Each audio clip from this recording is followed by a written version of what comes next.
1:54 a.m. Persian Gulf, international airspace, 22 nautical miles southwest of Bandar Abbas. The MQ-9 Reaper had been on station for 6 hours. Tail number 1-2-3047, assigned to the 432nd Wing operating from Al Dhafra Air Base in the UAE, was conducting an intelligence, surveillance, and reconnaissance mission along the Iranian coastline. A routine tasking in a theater where routine had, for years, meant continuous surveillance of IRGC naval movements, missile transporter activity, and coastal defense preparations. The aircraft carried no munitions.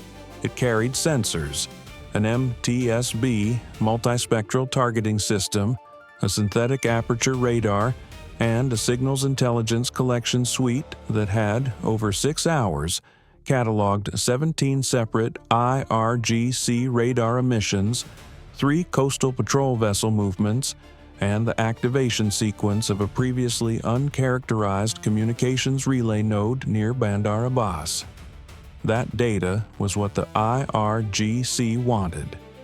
At 1:54 a.m., a focused GPS spoofing signal, broadcast from a ground station 4.1 kilometers east of Qeshm Island, overwhelmed the MQ-9's navigation system. The aircraft's flight management computer, receiving false position data indicating the aircraft had drifted 12 nautical miles off course into restricted airspace, initiated an automatic heading correction. The correction steered the aircraft northeast. The ground control station at Al Dhafra lost datalink contact at 1:56 a.m. The aircraft's onboard protocols, designed to return the last known waypoint when datalink is interrupted, could not execute correctly against false GPS input. At 1:58 a.m., 2 IRGC Navy patrol vessels positioned on a pre-planned intercept track confirmed the MQ-9 crossing into Iranian territorial waters at low altitude and low airspeed, exactly as the spoofing geometry had calculated. The IRGC had studied the 2011 RQ-170 incident in precise detail. That operation had demonstrated that a GPS spoofing attack, executed correctly, could bring a U.S. surveillance aircraft down intact. The IRGC's Signals Warfare Division had spent 11 years refining the technique. What happened to the RQ-170 had been partially improvised. What happened to the MQ-9 at 1:54 a.m. was the product of 11 years of deliberate development and a 90-day surveillance operation that had characterized this specific aircraft's navigation behavior, data link frequencies, and automatic recovery protocols. The aircraft landed under IRGC guidance, navigated by false GPS signals to a prepared airstrip 8 kilometers north of Bandar Abbas Naval Base at 2:11 a.m. It was intact. Its sensor suite was intact. Its signals intelligence collection from the previous 6 hours was on its storage drives. The IRGC's assessment was that they had 17 minutes before the United States would have confirmed the aircraft's location and begun planning a response. Their exploitation teams were staged and ready. Forensic data extraction from an MQ-9's SIGINT collection suite, if conducted by a prepared team with pre-positioned equipment, could be completed in 40 minutes. The 17-minute gap was the window. The 40-minute exploitation was the objective. What the IRGC assessment did not account for was the P-8A Poseidon that had been operating at 24,000 feet, 60 kilometers to the southwest, for the previous 4 hours. The sensor operator aboard the P-8A had been tracking the MQ-9's last known position when the datalink dropout was reported. At 1:57 a.m., 1 minute after the dropout, the P-8A's Signals Intelligence Suite detected the GPS spoofing emission from the Qeshm Island ground station. The emission characteristics were consistent with known IRGC navigation warfare systems documented in the Theater Intelligence Database. The sensor operator correlated the spoofing emission, the MQ-9 datalink loss, and the aircraft's last known heading in 11 seconds. The correlation returned one conclusion. She transmitted the assessment at 1:58 a.m. It reached CENTCOM forward at 1:59 a.m. The infrared analyst at the P-8A's sensor station was 29 years old. She had been flying ISR missions over the Gulf for 22 months. At 1:57 a.m., her equipment showed a GPS spoofing signature she had seen in training simulations, but never in operational conditions. Her training said report immediately. Her experience said the aircraft was already moving toward the coast. She had the spoofing source coordinates, the MQ-9's last heading, and a geometry that told her where the aircraft was going to be in 13 minutes. She transmitted the full package: source coordinates, projected landing site, confidence assessment, in 41 seconds. The system record showed the previous fastest ISR to command alert for a navigation warfare event had been 73 seconds. By 2:03 a.m., CENTCOM had confirmed the MQ-9's probable location through two additional sources.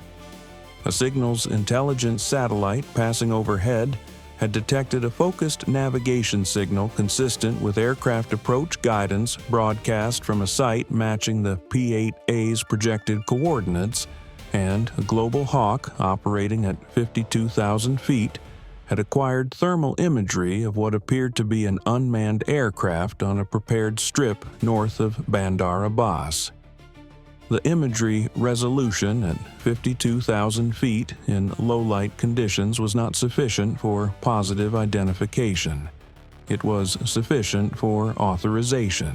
At 2:06 a.m., 5th Fleet Commander authorized Operation Ironclad. The name had been assigned to a pre-planned contingency package that had existed in the CENTCOM planning library since 2019. A direct action recovery option for exactly this scenario. The U.S. military had, after the 2011 RQ-170 loss, developed specific response plans for unmanned aircraft seizure events. Ironclad was the Persian Gulf variant. It had been updated 4 times in the intervening years. The latest update had been completed 9 weeks earlier. The response force was already in the theater. USS Bataan, an amphibious-ready ship operating 140 kilometers southeast of Bandar Abbas, was carrying Marine Raider elements from the 2nd Marine Raider Battalion as part of a pre-positioned Special Operations Force package that had been aboard for 18 days. The Raider element, 24 personnel, 2 CH-53E Super Stallion helicopters equipped with terrain-following radar and electronic countermeasures, and 2 AH-1Z Viper attack helicopters for close air support, had been on 4-hour alert status since the MQ-9's datalink dropout was first reported. Alert status had been a routine precaution. It had just become an activation order. At 2:09 a.m., the Raider Element's commanding officer received the mission package: coordinates, imagery, confirmed IRGC presence estimate, rules of engagement, and an extraction timeline. The coordinates matched the projected landing site the P-8A analyst had transmitted 11 minutes earlier. The commanding officer had 9 minutes to complete launch preparation before the flight profile would no longer support the extraction timeline.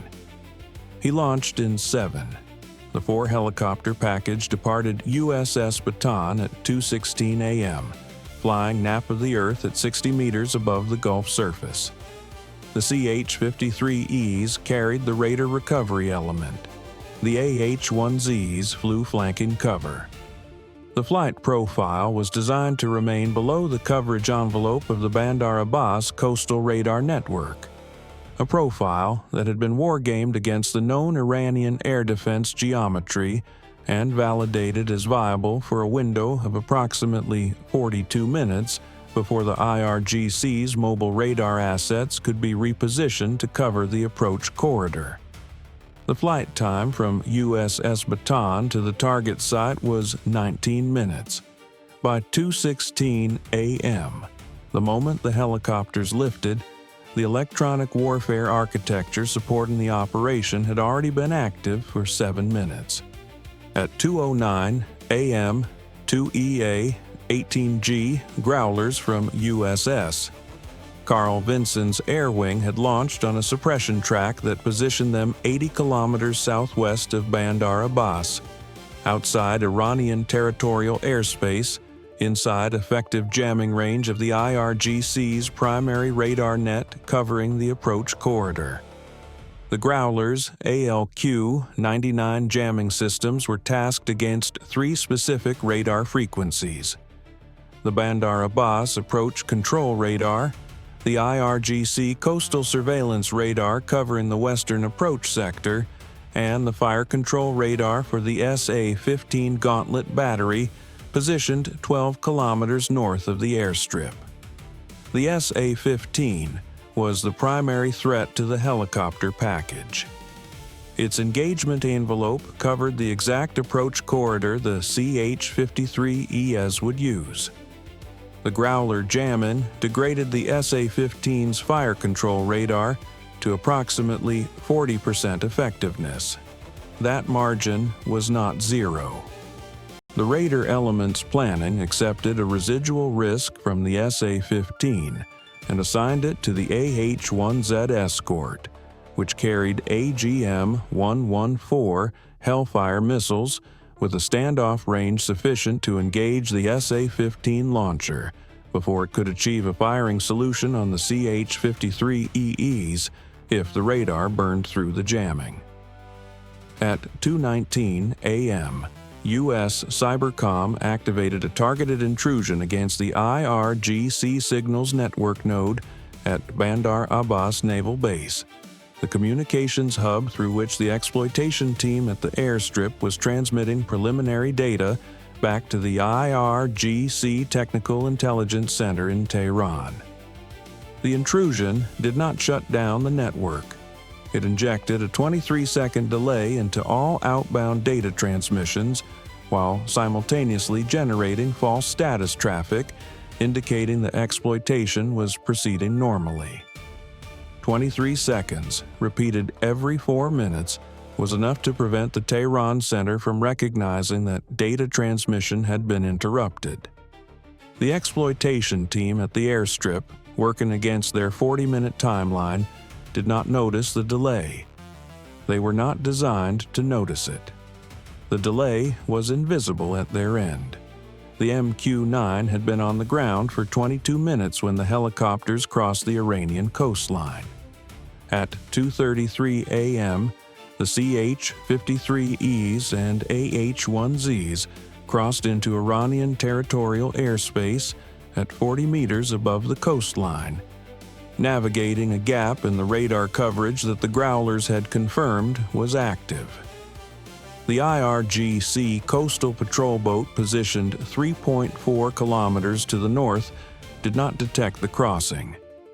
The boat's radar was operating on a frequency that the Growlers had been suppressing for 24 minutes. Its crew saw nothing. The airstrip was 4 minutes away. At 2:34 a.m., the SA-15 battery's radar attempted to burn through the Growler jamming.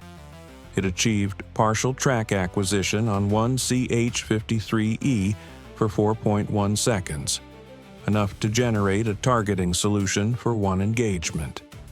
The battery crew prepared to fire.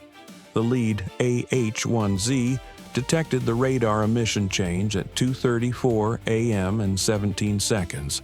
and the pilot had a Hellfire solution on the SA-15 launcher at 2:34 a.m. and 22 seconds.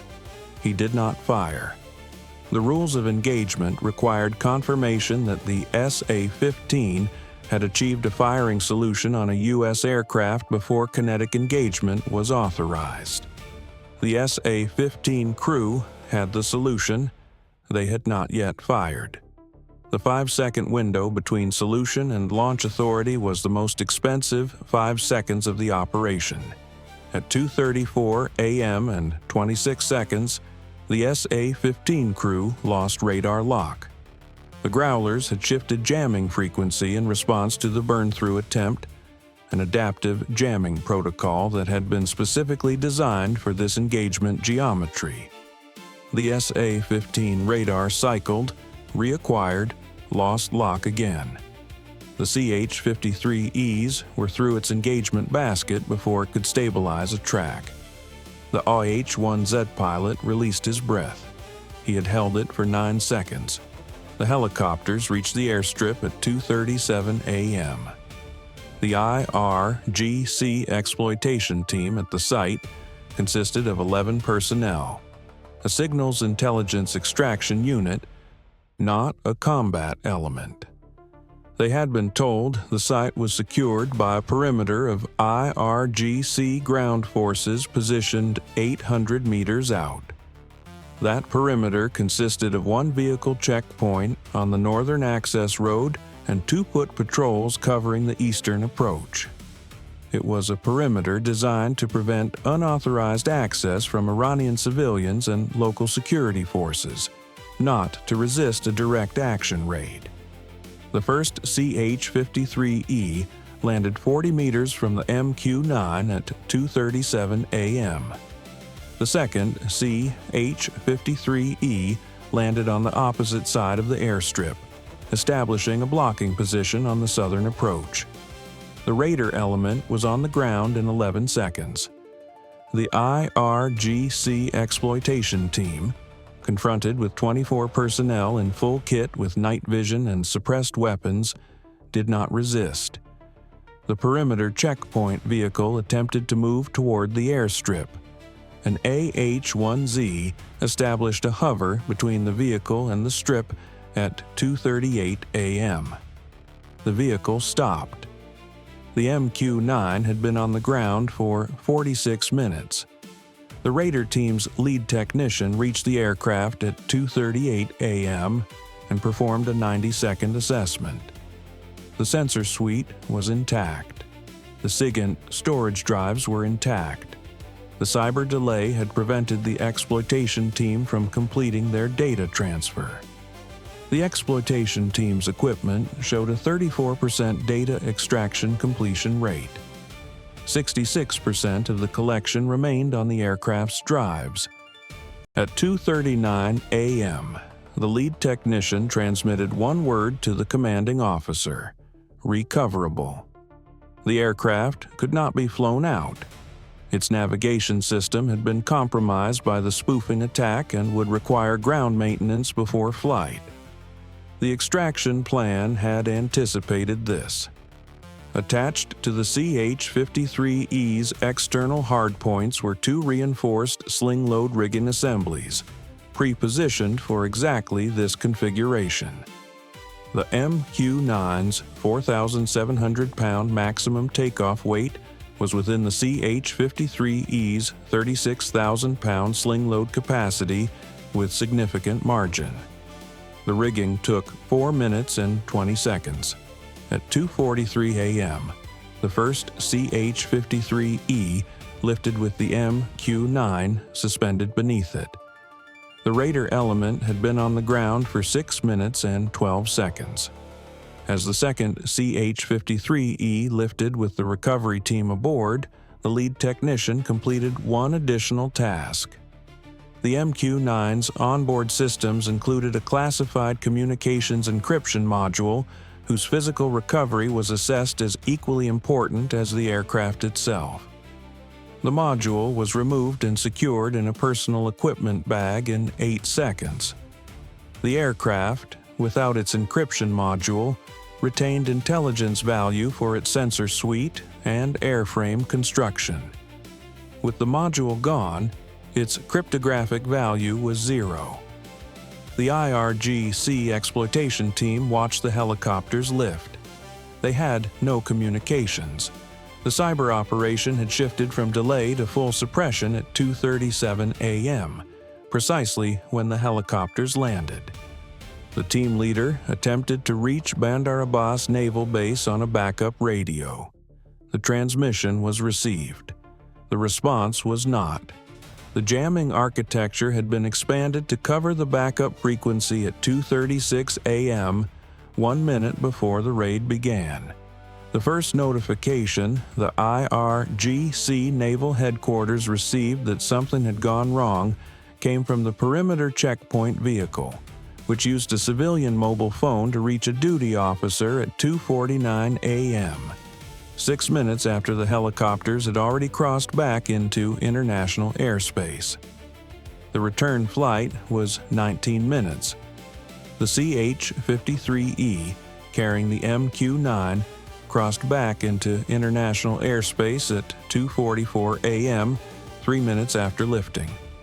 The sling load was stable. The aircraft performed within expected parameters. At 3:02 a.m., the CH-53E set the MQ-9 down on USS Bataan's flight deck. The second CH-53E landed 40 seconds later. The MQ-9 had been off U.S. hands for 1 hour and 11 minutes. It had been on Iranian soil for 57 minutes. The IRGC's exploitation team had achieved 34% data extraction before the cyber delay and the physical recovery combined to terminate the operation. The 66% of collection data remaining on the aircraft's drives was assessed by NSA analysts as the higher value portion. It contained the final 90 minutes of the surveillance mission, including the characterization of the previously unidentified communications relay node near Bandar Abbas.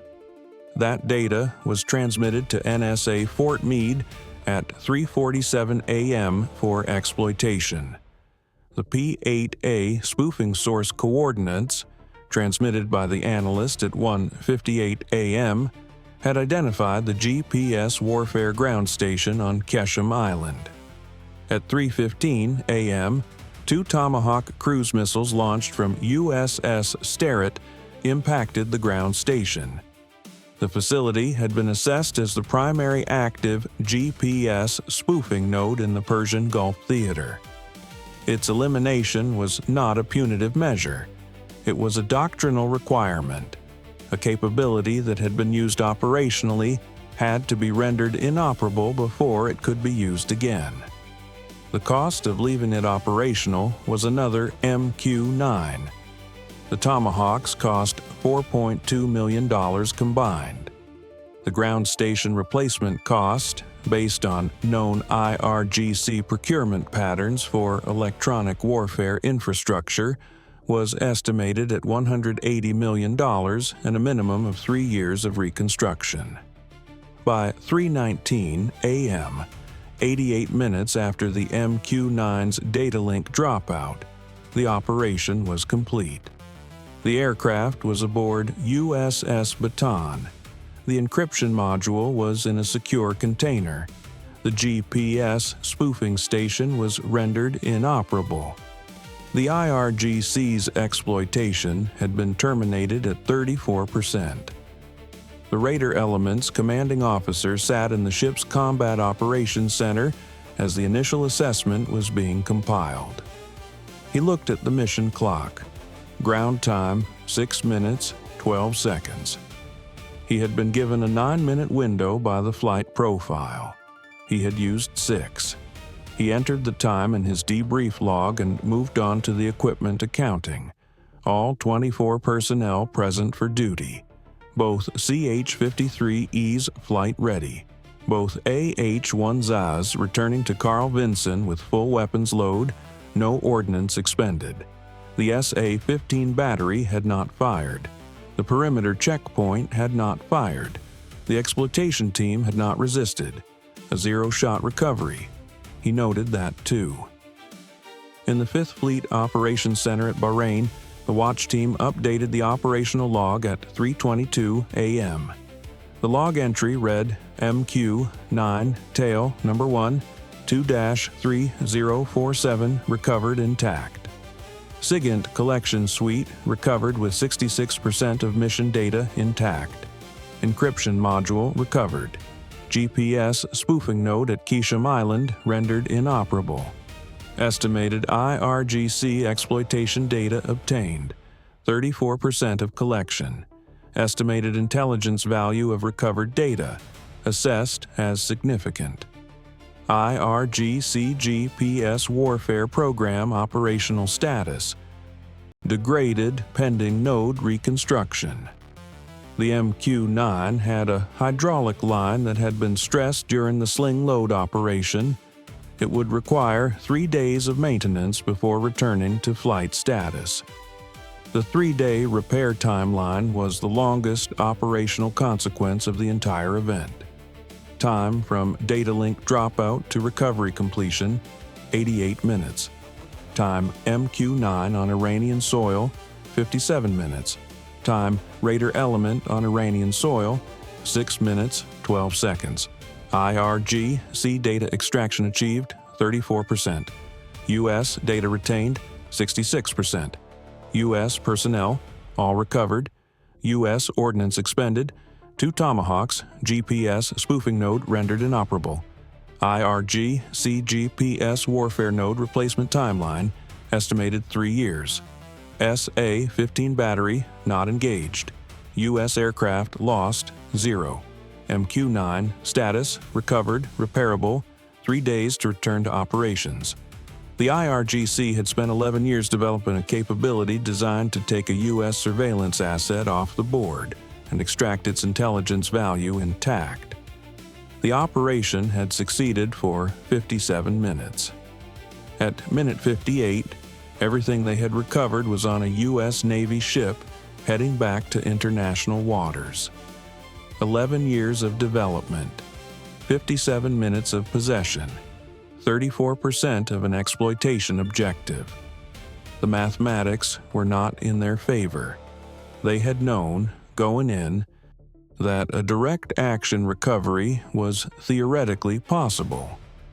What they had not known, what no planning document had fully accounted for, was that the identification of their spoofing source would take 41 seconds, and that the response force would be on the ground within 43 minutes of confirmation.